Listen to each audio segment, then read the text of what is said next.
Hello guys, welcome to my channel. I hope आप लोग अच्छे होंगे एंड जो ट्रबल रिकवरी एजेंट्स आपको दे रहे हैं उसके सॉल्यूशन के लिए हाजिर हूँ मैं आपका दोस्त आशीष कुमार। दोस्तों, ये मैडम बेसिकली क्रेड से है और एक कंप्लेन की गई थी जिसके रिस्पांस में इन्होंने हमें कॉल किया है। बट बेनिफिट कुछ नहीं है, घूम फिर के वही बात है कि आपने जो नंबर प्रोवाइड कराए वो हमारे नहीं है। हमने इंटरनली प्रॉपर चेक कर लिया, हमारी साइड से ऐसी कोई कॉल नहीं की गई आपको या आपके ऑल्टरनेट नंबर्स पे। मतलब इनका कहना है कि कस्टमर झूठ बोल रहे हैं, ये सब सच बोलते हैं। आओ पहले सुनते हैं क्या बातें हुई है, देन इस पे डिस्कस करते हैं। Hello? Hi, good afternoon. This is Seema calling from Cred on a recorded line. I'm speaking to Sunil. Ma'am कहाँ बोल रहे हैं आप? इंग्लिश आती नहीं हमें। क्या हम लोग क्रेड से कॉल कर रहे हैं? मेरा नाम सीमा है, रिकॉर्डेड लाइन पर। क्या मेरा बात सुनील से हो रहा है? हाँ जी, सुनील बोल रहे हैं, बिल्कुल बोल रहे हैं मैडम, सुनील ही बोल रहे हैं। सुनील, क्या है सही समय आपसे बात करने के लिए? हाँ जी, बताइए। ओके सुनील, आपने हमको रीच आउट किया है, क्रेड को रीच आउट किया है ना आपको? हेलो जी जी, बताइए। या आपको कलेक्शन कॉल्स आ रही थी, आपको कॉल्स आ रही थी करके हमको रीच आउट किया। हम लोग इसके बारे में से बात हुई है, वो वेरिफिकेशन भी, वो चेक भी हुआ है। हम लोगों को लाइक अपडेट मिला है, लाइक ये चेक करने के बाद हमको अपडेट मिला है। हम लोग ये अटेम्प्ट नहीं किया, कोई आपका ऑल्टरनेटिव नंबर है ना, उसमें हमारे एंड से कुछ कॉल नहीं किया है। ठीक है, वही मैं बता रही हूँ आपको। मैडम कोई बेसिकली भी पता है क्या होता है, मैं आपको एक क्लियर बात बताता हूँ अब। ठीक है, मैंने सोचा आपके एजेंट की कॉल है इसलिए मैं आपसे ऐसे बात कर रहा था, क्योंकि मेरे पास दिन में 100 फोन आते हैं आप लोगों की साइड से। इश्यूज पता है क्या होते हैं? इश्यूज यही होते हैं मैडम, जब कस्टमर कंप्लेंट डालता है ना, तो उसके बाद कंपनी यही बोलती है कि हमने नहीं किया, या फिर जिन्होंने किया वो थर्ड पार्टी थे, हमारी रिस्पॉन्सिबिलिटी नहीं है, ये नहीं है, वो नहीं है। इन द एंड यही किया जाता है कंपनी की साइड से। अच्छा, और ये एक केस नहीं, 10 केस मैंने देखे हैं मैडम, सेम रिस्पांस मिलता है कंपनी की साइड से। कोई दिक्कत नहीं है मैडम, आप रिस्पांस नहीं करोगे, मैं 30 दिन का वेट करूंगा, आरबीआई को नॉक नॉक करूंगा, देन हम डिस्कस करेंगे इस ऐसा पे। सुनील ऐसा नहीं है, लेकिन हमारे से तो कॉल आ गए तो हम हाँ तो लोग कोई बात बताते नहीं हैं, हम मैडम, क्रेड आई से। हैव सम और एविडेंसेस, मैं इसे आरबीआई में अटैच करके फॉरवर्ड करूंगा after 30 days, then we will talk about it. Okay, I am so इतने you sorry just for carry on. ऐसा। ये ऐसा बात नहीं है, हम लोग समझ रहे हैं आपका दिक्कत, लेकिन अभी मिला है हमारे टीम से अपडेट। वो लोग क्लियरली मेंशन कर रहे हैं, लाइक हाँ कोई तो मैडम वो ऑल्टरनेटिव कॉल में ऑलवेज हम यही लोग। होता है, ऑलवेज यही होता है, ऐसा नहीं है आपकी कंपनी में जितनी भी ये बैंक एंड एनबीएफसी चल रही है, इक्का दुक्का को छोड़कर मोस्टली में यही हो रहा है कि अगर इनकेस कस्टमर कंप्लेन करेगा तो कंपनी की साइड से ये रिस्पॉन्स आता है जो आप दे रहे हैं। बट कोई इशू नहीं है मैडम, आप लोगों नहीं, के ऐसा ऊपर नहीं है। आरबीआई बनी हुई है, हम आरबीआई को नॉक नॉक जरूर करेंगे, बट हमें 30 days का वेट करना है, वो हम करेंगे। उससे पहले मैं आपके नॉडल को एक बार मेल डाल देता हूँ, नॉडल को मेल डालने के बाद मैं 30 days वेट करने के बाद आरबीआई में आरबीआई को अप्रोच सुनील, करूंगा, मैं देन माफी वी विल चाहती हूँ। Discuss about it. और मेरे पास अभी भी कंटिन्यूअस कॉल्स आ रही है और कंटिन्यूअस सेम बिहेवियर हो रहा है, कोई मतलब डिफरेंसेस नहीं आते हैं मैडम। मतलब आप लोग ना कस्टमर के इश्यूज को या कस्टमर के क्या इश्यूज फेस कर रहा है उस चीज को समझने के लिए तैयार ही नहीं होते हो। मैंने अपने एंड से मेल भी डाल दिया कंपनी में कि मेरे को कुछ समय चाहिए, I will repay it, but कोई टाइम वो कहते हैं ऐसी गाइडलाइंस हमारी है नहीं। मैं कहता हूँ ठीक है जी, नहीं है तो क्या कर सकते हैं। सुनील, ऐसा नहीं है, मैं समझ रही हूँ आपका दिक्कत, लेकिन आप मेरा बात सुनने के लिए भी हाँ बिल्कुल, आप बोलिए बोलिए कोशिश। मैडम, ये बताइए। इधर लाइक हम लोग हमारे टीम से कॉल आए तो हम लोग जरूर वो मानते हैं, हमारा कलेक्शन कॉल से ऐसा कॉल आया है, आपने पे नहीं किया इसी वजह से आया। लेकिन इधर हमारा इंटरनल टीम है ना, उसके साथ इंक्वायरी करने के बाद हमको अपडेट मिला है। ठीक है, वो अपडेट में क्लियरली मेंशन कर रहे हैं, वो चेक करने के बाद no attempts on alternative number from our end. आप हमारे से तो वो ऑल्टरनेटिव नंबर तक कोई हम लोग कॉल नहीं किया है, कोई बात नहीं है, इसी सेम वजह फीडबैक से आप हम मुझे लोग। एक बार मेल पे प्रोवाइड करा दीजिए। ठीक है, जरूर मैं आपको अपडेट लिख के भेजूंगी ईमेल में। ठीक है, हाँ, आप मुझे मेल में प्रोवाइड करा दीजिए, देन मैं देखता हूँ इस पर क्या कर सकते हैं। ठीक है सुनील, और कुछ जानकारी है सुनील, इसके अलावा क्या मैं मदद कर सकती हूँ?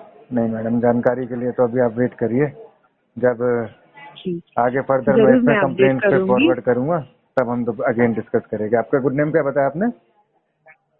सीमा। सीमा। ओके मैम, कोई इशू नहीं।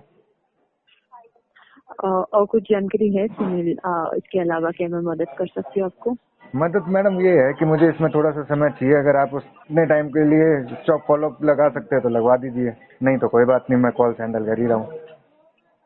स्टॉप फॉलो ठीक रिक्वेस्ट है अगर सुनील, लगा एक्टिवेट कर सकते हो तो कर दो।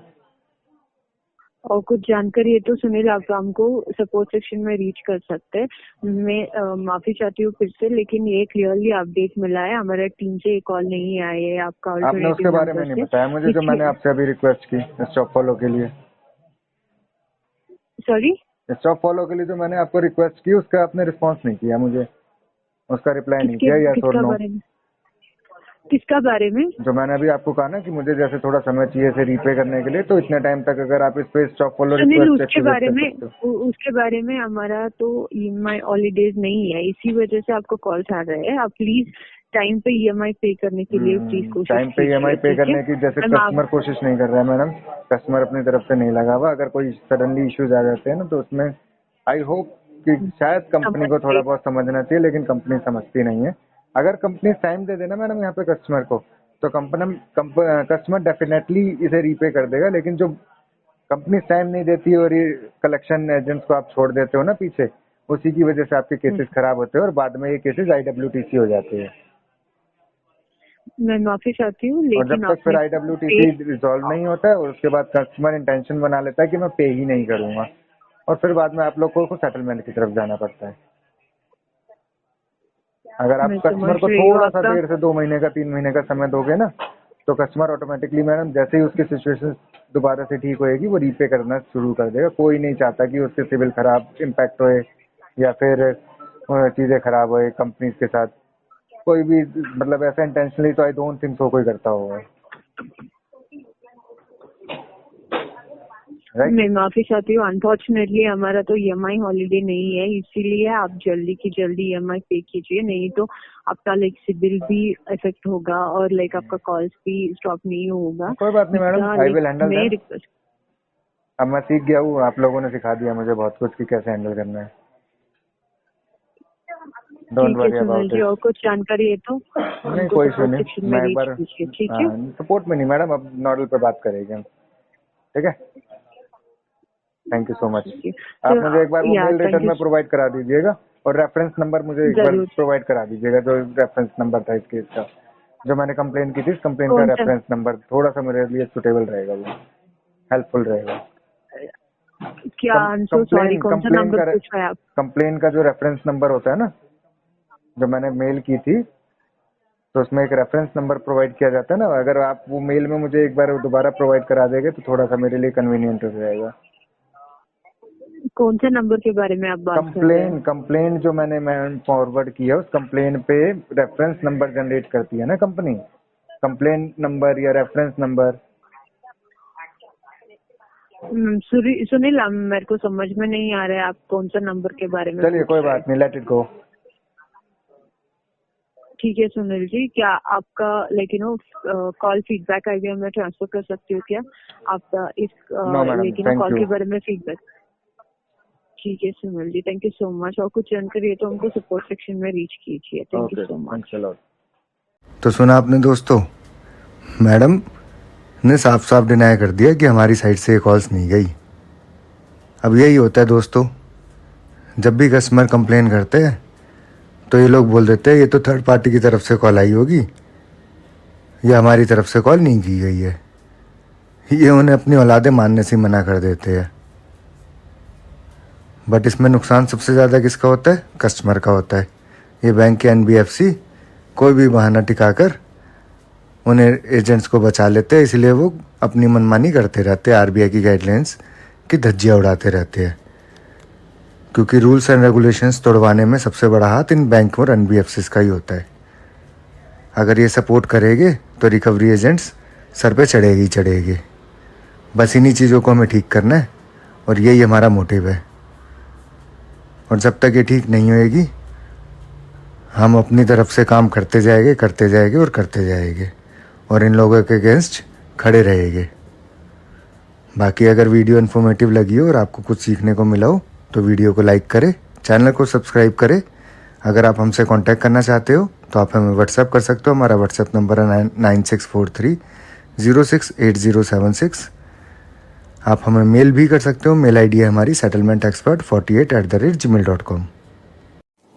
अगर वीडियो इन्फॉर्मेटिव लगी हो तो वीडियो को लाइक करें, चैनल को सब्सक्राइब करें, ज़्यादा से ज़्यादा शेयर करें। एंड अगर आप हमसे कांटेक्ट करना चाहते हो तो डिस्क्रिप्शन बॉक्स में दी गई मेल आईडी पर कांटेक्ट कर सकते हो।